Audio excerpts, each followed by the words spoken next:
All right, so the Jets have fired general manager Joe Douglas in a move that serves as an indicator of more change to come within the organization. Think about it. Woody Johnson already fired Robert Saleh on October 8th, and now this Joe Douglas firing happens. It just signifies more change that's going to come. It's expected that the Jets are going to have essentially an overhaul within their building. It seems inevitable at this point, so we'll see how things unfold. Joe Douglas, he even had 6 months remaining on his current contract. It was set to expire in 2025 and have to be renewed, but this was a make it or break it season for Joe Douglas, and the Jets have started off 3-8, so it has not been the start that anybody within the organization anticipated. There's a lot of disappointment within the organization, and so Woody Johnson believed that it was best to not delay the inevitable. Just get it done, rip the band-aid off, and fire Joe Douglas. Joe Douglas made some great moves during his tenure with the Jets. Drafting Sauce Gardner, drafting Garrett Wilson, drafting Breece Hall. He made some great moves. It was not all imperfect, but there were several things that just did not go his way. There's several players that he drafted and acquired that just did not pan out the way he expected it to, and sometimes that's just the nature of the business. I think he's a good executive. His situation with the Jets, it's just didn't work out. And sometimes in that position, that general manager position, there's a lot of pressure. If the ball doesn't bounce your way on several deals, on several draft picks, it can be the difference between what makes you one of the best general managers in the league and a general manager that gets fired. There's very high expectations and a lot of pressure for that position. That's just the reality of it. Now, I can go down the list of disappointing and underwhelming statistics for the Jets during Joe Douglas's tenure. I don't think that serves or benefits any of us. There's a quote that I heard several weeks ago that really resonated with me. I'm more concerned about the solution than I am the problem. We can bitch about problems until the sun goes down. Let's find a solution. How are we going to respond to this adversity? How are we going to respond to things that did not go our way if we're the New York Jets? Because you're looking at teams within your division right now. The Bills have it together. They're a well-oiled machine. Miami looks like they could very much retool their season and make a playoff push.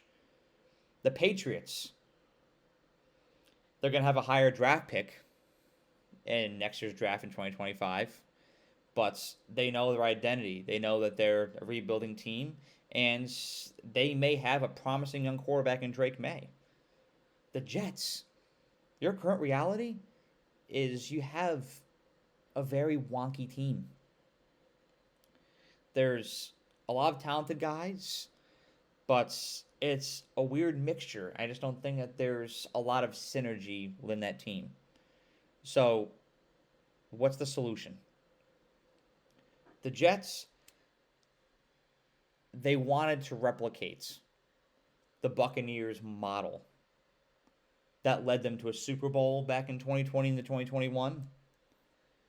They wanted to bring in a seasoned, experienced veteran quarterback who has a track record for tremendous success and pair him with a team that, when he's combined with it, he can help guide to the promised land. That's what Tom Brady did for the Buccaneers back in 2020. The only key difference was the foundation for the Buccaneers looked a lot different than the Jets when they brought in Aaron Rodgers. The Buccaneers, fantastic offensive line. The Jets' offensive line has not served Aaron Rodgers any favors these past several weeks. The Buccaneers also had one of the best wide receiving cores in the NFL.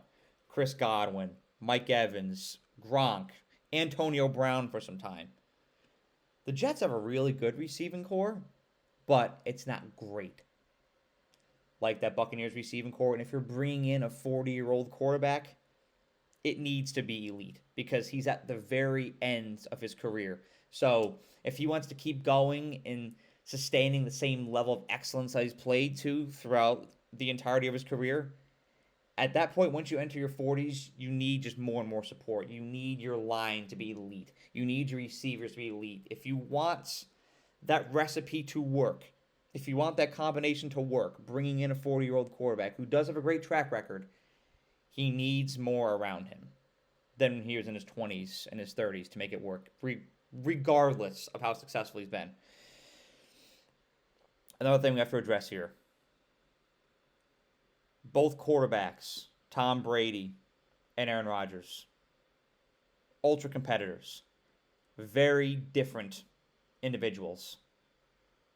Tom Brady is somebody who is obsessed with the sport of football. He eats, sleeps, and breathes it. It's his life. Like it is football above everything for him. That is what makes him tick. Aaron Rodgers, it's a personality difference. Aaron Rodgers is naturally somebody who wants more in his life than just football.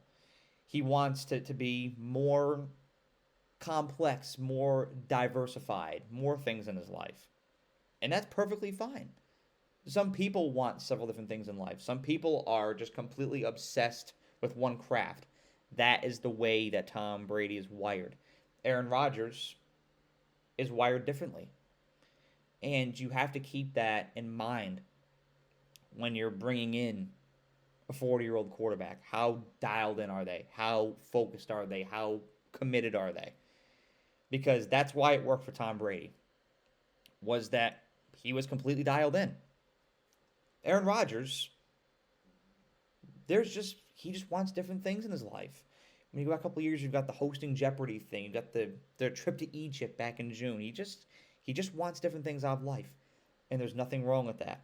But if you're a team that wants to win and win now, you've got to pair with a certain type of guy, and that guy is somebody who is designed like Tom Brady.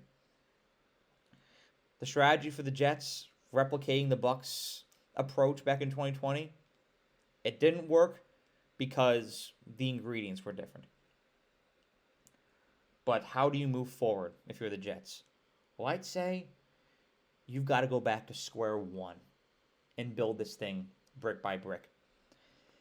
If there's one thing that I've noticed from watching sports in my life, it's that you can't cheat the process and you can't skip steps in the process to gradually becoming a championship team. Look at the Chiefs. I mean, I grew up in the 2000s. The Chiefs sucked growing up. They were always a bottom tier team. Now they're a dynasty. Why? Because they didn't cheat the process. They were that team that was consistently the second, third, fourth pick in the draft. What did they do? They drafted well. And they got more and more talented guys in the building. They built it brick by brick by brick by brick until you go out and bring in a quarterback like Alex Smith. And that ties everything together even more. And then you draft your guy in Patrick Mahomes. And boom, your Super Bowl team. You bring in a coach like Andy Reid. And it's just step by step by step by step. But you cannot cheat that process. You've got to follow it. The Lions did the same thing. The Lions have sucked for years. They brought in the right coach. They drafted well. They made some key acquisitions. Now they may be the biggest Super Bowl threat out there. The Jets have got to do the same thing.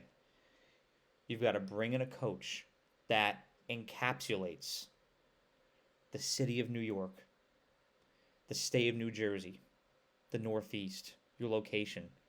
Bring in a guy who has that woven into his spirit and who deeply cares about that team, deeply identifies with the organization, the area. Somebody that embodies who the Jets and Gotham City is, Gang Green is. Just like Dan Campbell does with Detroit. That guy is the spirit of Detroit. Bring in somebody like that. It sounds easy in theory. It's a lot more complex when you put it into practice. You got to draft well.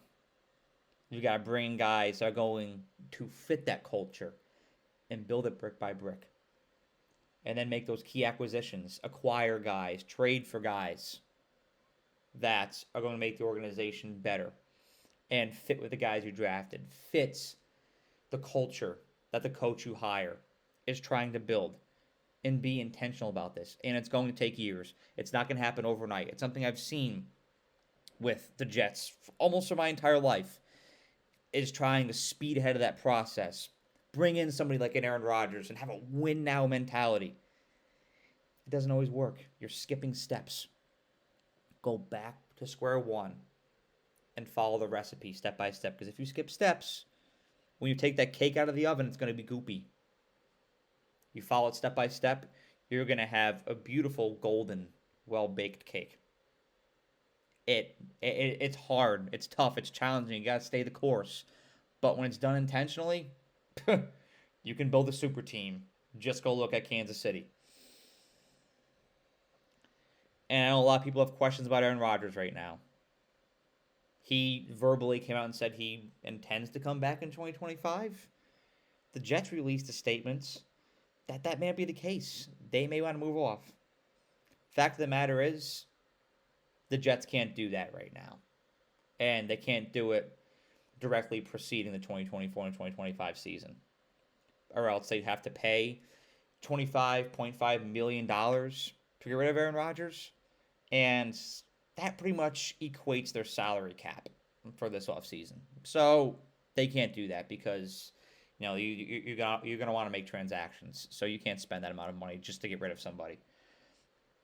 What the Jets can do, though, is designate a post-June 1st release for Aaron Rodgers.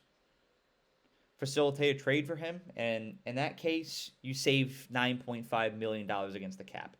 Maybe that's what they do, but they have to find a suitor, trade partner, which can be tough given Aaron Rodgers' age, but it's possible. That could be a way out. Aaron Rodgers could just say that's it and retire. That could be the best scenario for both parties involved.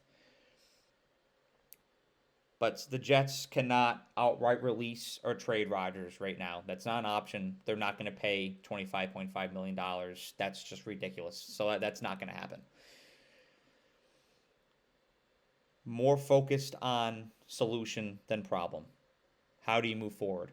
We know what the Jets did. We know what they did in the past. But how do you move forward? You cannot cheat the process. You cannot skip steps. You have to go back to square one and build this thing brick by brick. And these moves that I've seen the Jets make, firing Robert Saleh, firing Joe Douglas, it shows that may be indeed what's coming down the pipe.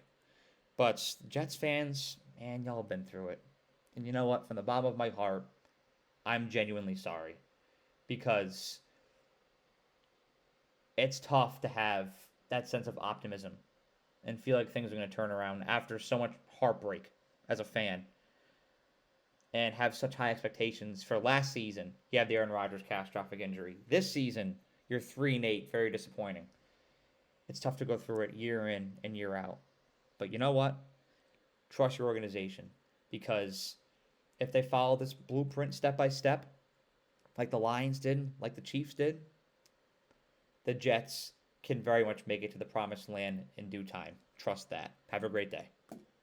Thank you so much for watching this video. I really appreciate you and the time that you took out of your day to watch the video. And if you enjoyed it, please be sure to like the video and share it, as well as subscribe to The Era. The more likes and subscribers I get on this channel, the more resources I can attain, and the more resources I can attain, the more value I can provide to you, the viewer. And that is how I show my appreciation for you for the time that you devote to watching my videos. So thank you so much, and have a great day.